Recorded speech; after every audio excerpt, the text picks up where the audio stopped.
guys, Will here with W.T.F Car Reviews, and today we're going to be reviewing this all-new 2022 Mazda CX-30. And huge thanks to Furman Mazda in Tampa, Florida for making this review possible.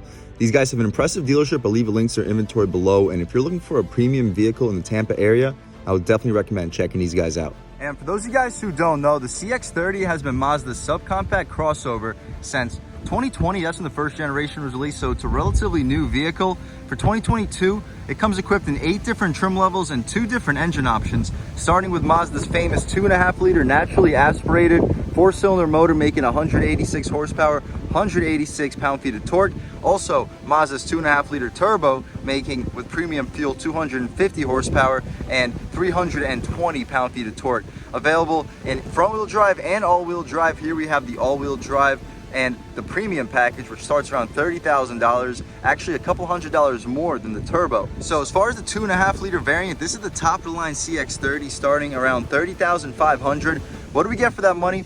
Let's jump right in. So I'd like to apologize for this windy day. There's really not much that I can do about it, but as you see, look at those trees. It is extremely windy. But first thing we notice is this gorgeous red metallic paint color. The wind should not affect this beautiful paint. LED headlamps and daytime runners for the outer ring. Chrome outside of the grille. I'm usually not a big fan of shiny chrome, but I like the way Mazda integrates it and makes it mimic the Mazda badge. Pretty decent airflow too for your radiator for this 2.5-liter 4-cylinder. I'm liking the light patterns in the corners too. We'll check that out once we start this vehicle up. But as far as the hood, I'm liking the straight edges, really making it look very clean and sleek for this front end styling. As far as the wheel and tire setup, also pretty impressive. We get these gunmetal gray 18-inch rims wrapped in Bridgestone Turenza all-season tires.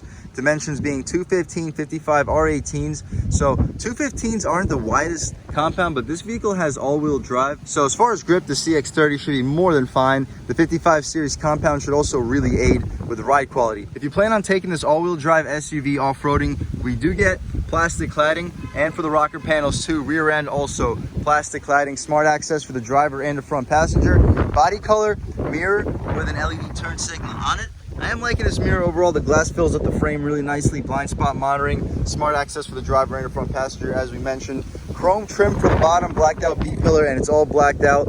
Up top, roof rails and a sunroof. I'm also liking the dark tints. Hopefully you guys can still pick up the window sticker. Of course, 2022 Mazda CX-30 2.5S all-wheel drive with the premium package. Outside, the soul red crystal metallic, beautiful. Inside, the black and brown contrast. 2.5-liter dual overhead cam 4-cylinder motor, 186 horse, 186 torque, 18-inch alloys, LED headlights, LED taillights, LED daytime running lights, black rear roof spoiler.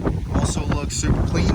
Inside, power driver's seat, power lumbar support, driver's seat memory with 2 positions, heated front seat, 60/40 rear fold down, leather wrap steering wheel, leather wrap shift knob. You guys can pause, take a look at all these features. Lane departure warning, lane keep assist, blind spot monitoring, and rear cross traffic alert. After a $1,200 destination charge, total price $32,500. Pretty decent value considering what you're getting.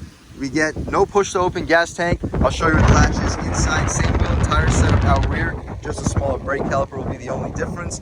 LED taillights, turn signals, and reverse lights. CX-30 all-wheel drive badge. Shout out Furman Mazda in Tampa, Florida for making this review possible. Skyactiv G badging, dual exhaust tips, no rear parking sensors. That would be nice for this premium package. However, we can start this 2.5-liter 4-cylinder up and hear how she sounds.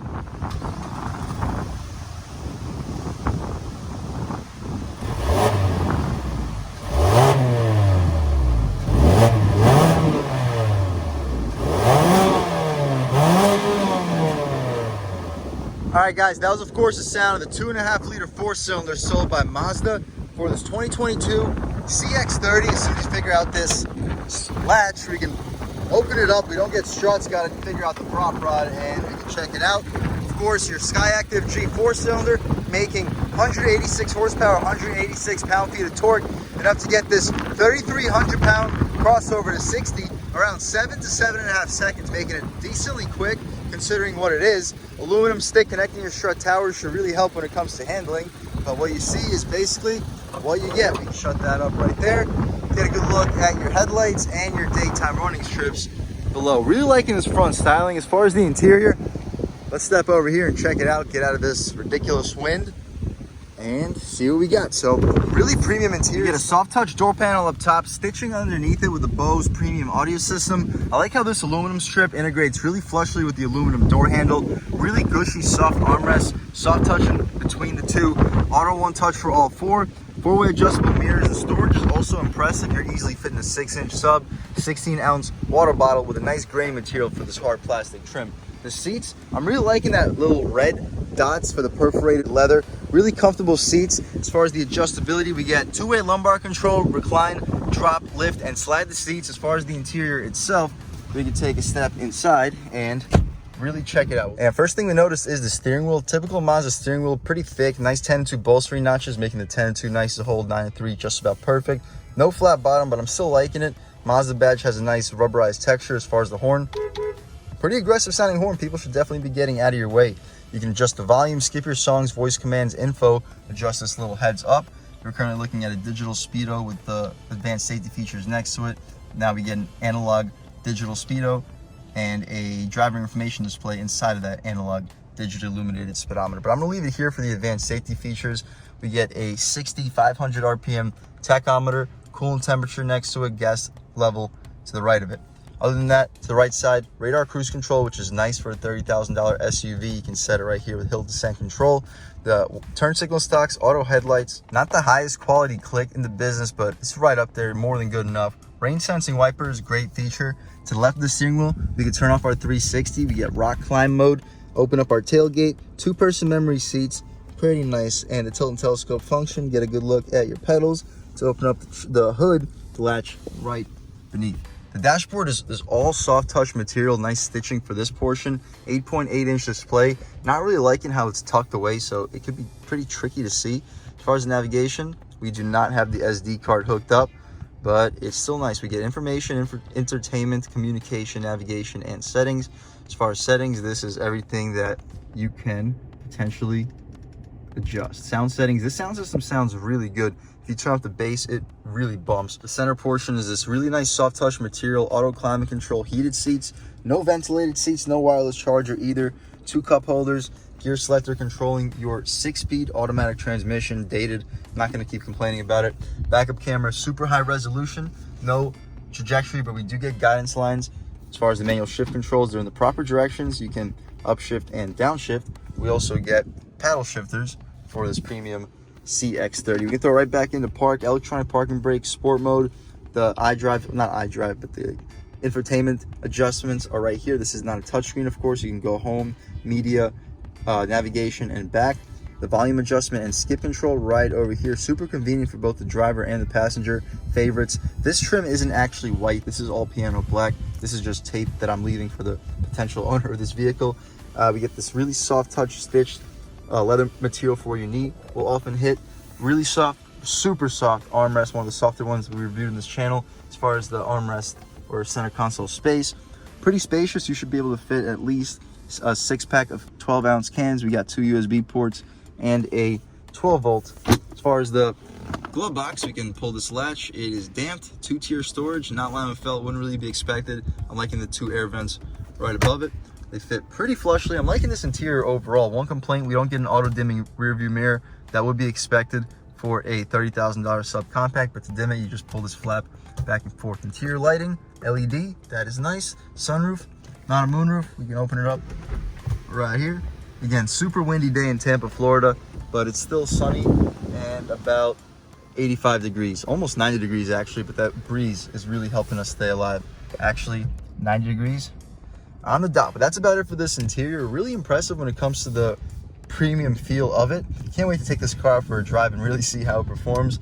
Let's hop out back, see how much space is offered back there, as well as the overall quality of the materials. All right, guys, stepping in the back seat of the 2022 CX-30. Everything's hard plastic up top, even for this middle portion, hard plastic. Beneath, it becomes nice and soft, super gushy for the armrest. Auto one touch for the rear. Down here, everything's hard plastic, decent little storage pocket though. As far as the rear seats, I'm liking the materials with that red little dot to it. As far as legroom, I'm sitting behind my seat settings at 6 feet tall. Doesn't look very promising, but I could fit back here for short trips. I would definitely have no problems, but my knees are starting to touch. As far as headroom, I still have at least like an inch before my head was starting to touch, so that's nice. I would just adjust this seat or just sit behind the passenger if you're a taller individual. 2 air vents, which is nice for a subcompact. The armrest, no string, you gotta jab your hand into it. So, but anyway, still very soft leather armrest, nice pass through, good for a phone. Pretty impressive overall. The interior lighting, you cannot turn it on with a click right here, but pretty impressive, pretty decent amount of light brought into the cabin thanks to that moonroof. Let's check out the trunk real quick and then take this car out for a drive. All right guys, underneath the Mazda badge, you can press the button and the tailgate opens up automatically. It gives you a second to get out of the way. Don't have to worry about getting crushed. And as far as space, actually pretty impressive for a subcompact, almost competitive with the new compact SUVs. Really impressive. You fold those 60-40 seats down, I'd expect you to fit between a 50 and 60 inch TV back here with really no issues whatsoever. We can check out, see if there's any secret storage underneath this floor mat. And underneath that, we do get a donut with a jack and tire iron. Pretty convenient, guys. We can shut this thing up by one click of a button. And as soon as it closes up, we'll take this 2022 CX-30 all-wheel drive out for a drive. All right, guys, now we're just about seeing everything we need to see with the inside and outside of this all-new 2022 Mazda CX-30 Premium. Let's take it out for a drive. First thing I notice is always Mazda steering is excellent.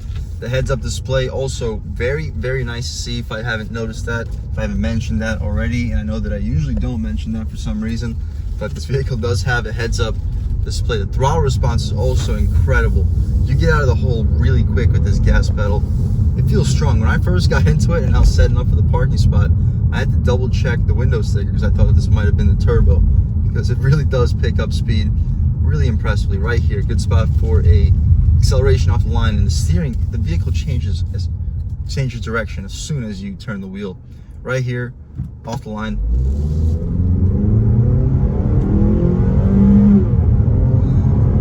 Yeah, the transmission is a weak point. You lose a lot of time in that first and second shift.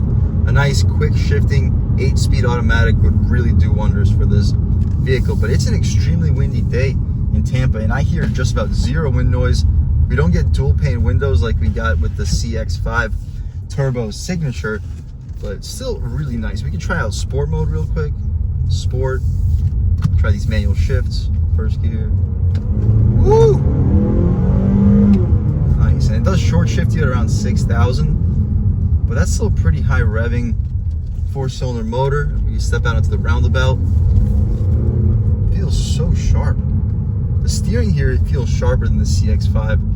To be expected. I mean, it's a smaller vehicle based off of the Mazda 3, 4th generation Mazda 3 platform, which is a great platform and really nimble. You can tell through the CX-30. The rev match downshifts are nice, super direct steering, really responsive gas pedal, especially in sport mode. We got some serious bumps right here, big bumps. Ooh, it handles them surprisingly well. One more bump. Not bad. Throwing it in, flat, great handling. Second gear, on the gas. Okay, once you cross around like 4,500, the car starts to build power. Like, watch this. Not bad. But like before that, when you're around like 2,500, 3,000, you can definitely tell that this car is missing at least a gear or two. But throwing it in right here, we'll downshift.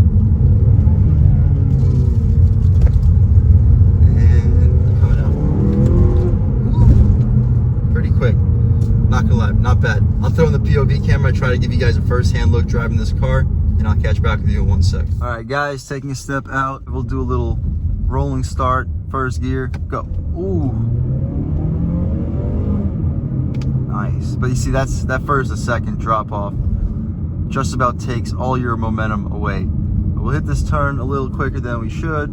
Brakes feel real nice. The steering feels incredible, guys. Such a good steering rack. But we are missing a little bit of that low-end torque in second gear. I feel like that low-end torque problem wouldn't really be quite as apparent if this vehicle had more gears or shorter ratios. You wouldn't want shorter ratios though. It'll really affect your highway fuel economy. And the turbocharger would definitely eliminate all that missing low-end torque right here. Not bad. One more trip with the roundabout. Ooh, that off the line torque is really impressive. Like when you just barely lean into that gas pedal, it actually like throws you into the seat. You start to think that this vehicle has a ton of power, which for most drivers, that's what you want. You want the vehicle to feel really strong with low throttle input. You don't want to have to lean into the gas like 3/4 of the way just to be able to get onto a highway. This car, you have more than enough power in that first third of the gas pedal, and look at these bumps. It handles them surprisingly well. Big bump right here, boom. Throwing it in, flat, coming out, second gear. Yeah, you see what I mean? In second gear, you have to really rev it out. Once you get like towards the 4,000 RPM, like watch this, on the gas, boom. After the 4,000, the motor really starts to wake up. Still pretty impressive, definitely no complaints. This is just the base motor. Of course, the 2.5 turbo will give you a lot more punch. Whew. Surprisingly composed ride. Remember, this road in some cars we reviewed in this channel, like the Hyundai Veloster N, feels like I'm ready to get a concussion. It's so rough. But with these Mazda cars, it feels really planted, really luxurious. We'll step out into this multiple lane highway as soon as we get the chance, throw the car back into just normal mode and automatic mode. We don't need to be shifting the gears too much, but we'll get onto the highway the same way that 99% of consumers who buy this car will. So I'll show you what it looks like. We'll just lean into the gas pedal about halfway as soon as we get the chance. And it looks like we got the chance. Really strong off the line, about half throttle.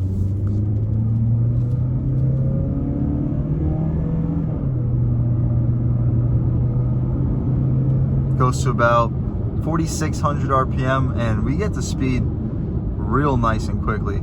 Steering feels even sharper at high speeds. Wow, as soon as you even start to turn the wheel, you are changing direction. Woo, what a wreck.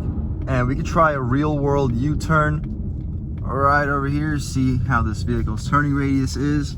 And it's super sharp. We knew it was gonna be super sharp. And on the gas. Nice, it gets to highway speed real quickly, surprisingly quickly. I can definitely see 0 to 60 happening in the lower mid 7-second range. Definitely no slouch, but the turbo, you'll be doing 60 in the 5s. That's a real no joke vehicle. All in all, really impressive. I would definitely recommend anybody looking for a subcompact crossover to definitely check out the CX-30. It drives way better than the other subcompacts that we reviewed in this channel. Way ahead of the Rogue Sport, way ahead of the Kicks. This is like in a league of its own when it comes to subcompact SUVs. So if you're looking for a premium level, sporty subcompact crossover, I would definitely put this one on your list. It feels miles ahead of the subcompacts we reviewed in this channel. It almost feels comparable to, like, say, a BMW X1. Really impressive ride. Definitely recommend anybody looking for a subcompact or even a compact SUV to check out the new CX-30. Other than that, I'd like to give a huge thank you to Furman Mazda here in Tampa, Florida for making this review possible. Really impressive dealership, and the inventory is starting to pick back up again. So if you're looking for a new premium level vehicle that's affordable in the Tampa area, I would definitely recommend checking out Furman Mazda here in Tampa, Florida. Other than that though, I'd like to give a huge thanks to all you guys for watching. Again, of course, had a great time making this video. If you're new to this channel, please subscribe. If you've already subscribed, thank you so much. You know the channel is just not possible without you guys, and I really appreciate all the constant support. But again, if you haven't subscribed yet, please subscribe. Leave a like too, it really helps me out the YouTube algorithm. That's how these videos get promoted to new people. Leave a comment, let me know what you like, let me know what you don't like. Leave a comment, let me know if there's any specific cars or trucks you'd like to see reviewed in this channel too. And I'll definitely try to get those videos for you as soon as possible. But other than that, again, thank you so much for watching, and I hope all of you have a great day.